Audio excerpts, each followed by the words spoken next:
पहले जानिए रमा एकादशी व्रत एवं पूजा विधि।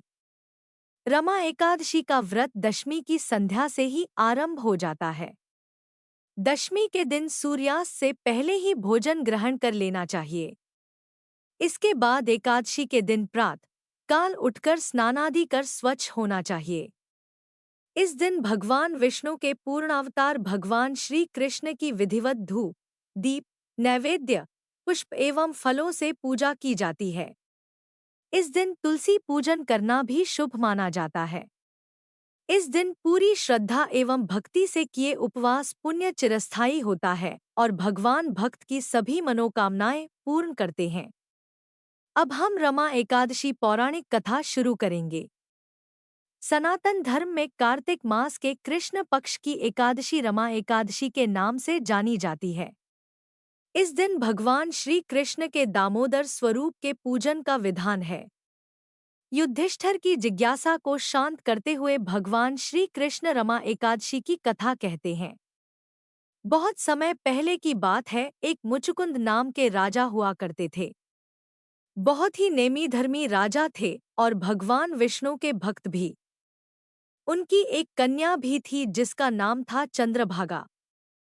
चंद्रभागा का विवाह हुआ चंद्रसेन के पुत्र शोभन से। कार्तिक मास की दशमी की बात है कि शोभन अपनी ससुराल आए हुए थे।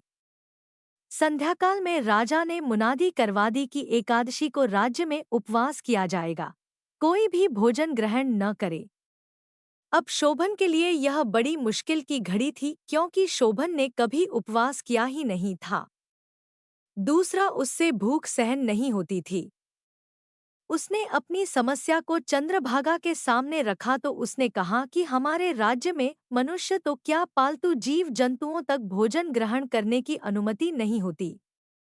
तब विवश होकर शोभन उपवास के लिए तैयार हो गया, लेकिन पारण के दिन का सूर्योदय वह नहीं देख पाया और उसने प्राण त्याग दिए।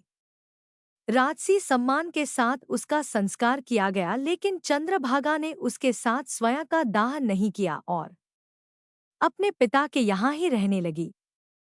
उधर एकादशी के व्रत के पुण्य से शोभन को मंदरांचल पर्वत पर कुबेर जैसा आलिशान और दिव्य राज्य प्राप्त हुआ।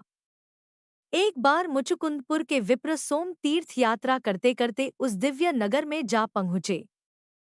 उन्होंने सिंहासन पर विराजमान शोभन को देखते ही पहचान लिया।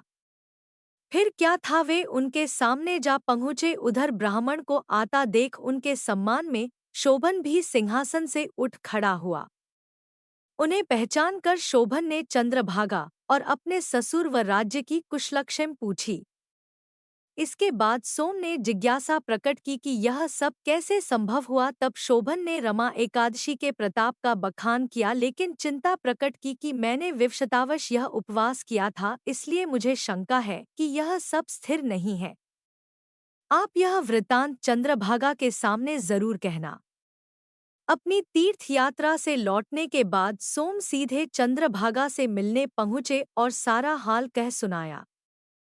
चंद्रभागा बहुत खुश हुई और जल्द ही अपने पति के पास जाने का उपाय जानने लगी। सोम उसे वाम ऋषि के आश्रम ले गए। वहां महर्षि के मंत्र और चंद्रभागा द्वारा किए गए एकादशी व्रत के पुण्य से वह दिव्यात्मा हो गई और मंदरांचल पर्वत पर अपने पति के पास जा पहुंची और अपने एकादशी व्रतों के पुण्य का फल शोभन को देते हुए उसके सिंहासन व राज्य को चिरकाल के लिए स्थिर कर दिया और स्वयं भी शोभन के वामांग विराजी। इस प्रकार है कुंते रमा एकादशी का व्रत बहुत ही फलदायी है। जो भी इस व्रत को विधिपूर्वक करते हैं वे ब्रह्महत्या जैसे पाप से भी मुक्त हो जाते हैं। अगर आपको हमारा काम पसंद आया तो कृपया वीडियो को लाइक करें और चैनल को सब्सक्राइब करें।